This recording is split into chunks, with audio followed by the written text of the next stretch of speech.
कमरा नंबर 13। रीमा दिल्ली के एक पुराने गर्ल्स हॉस्टल में नई स्टूडेंट बनकर आई थी। जब उसे कमरा मिला तो बोर्ड पर लिखा था रूम नंबर 13।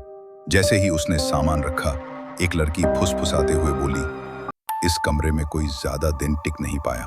रागिनी को भूल पाओगी क्या? रीमा हंस दी। अरे भूत वूत जैसी चीजें सिर्फ फिल्मों में होती हैं। पहली रात कमरे में सब शांत था, लेकिन आधी रात को उसे दरवाजे पर हल्की हल्की खटखटाहट सुनाई दी। उसने दरवाजा खोला, बाहर कोई नहीं था। नींद में गई, लेकिन तभी दीवार से खरोंचने की आवाज आई, जैसे कोई नाखूनों से दीवार खोद रहा हो। दूसरी रात इस बार आवाज सिर्फ खरोंच की नहीं थी, किसी की सांसों की गर्मी उसने अपने कानों के पास महसूस की। उसने रजाई ओढ़ ली, लेकिन दीवार से धीमी फुसफुसाहट आई, रागिनी रागिनी। रीमा कांप गई। सुबह होते ही उसने वार्डन से पूछा, इस कमरे में पहले कौन रहता था? वार्डन चुप रही। कहा, कुछ मत सोचो, पढ़ाई पर ध्यान दो। तीसरी रात सबसे डरावनी। रात के 3:13 पर रीमा की नींद खुली। कमरे की लाइट अपने आप जल गई थी और शीशे पर कुछ लिखा था, मैं वापस आ गई हूं। उसी वक्त शीशे में उसे पीछे किसी की परछाई दिखी।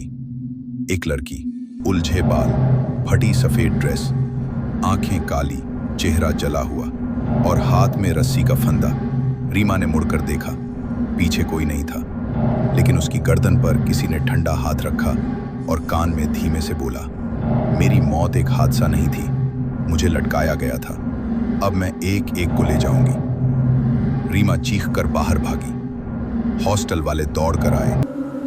कमरे की दीवार पर खून से लिखा था, मुझे इंसाफ चाहिए, रागिनी। असली सच। अगले दिन वार्डन ने बताया, रागिनी यहां रहती थी। एक प्रोफेसर ने उसे परेशान किया था। जब उसने आवाज उठाई तो लोगों ने उसे ही पागल कह दिया। अगले दिन वो इसी कमरे में फंदे से लटकी मिली और तब से ये कमरा कभी शांत नहीं रहा।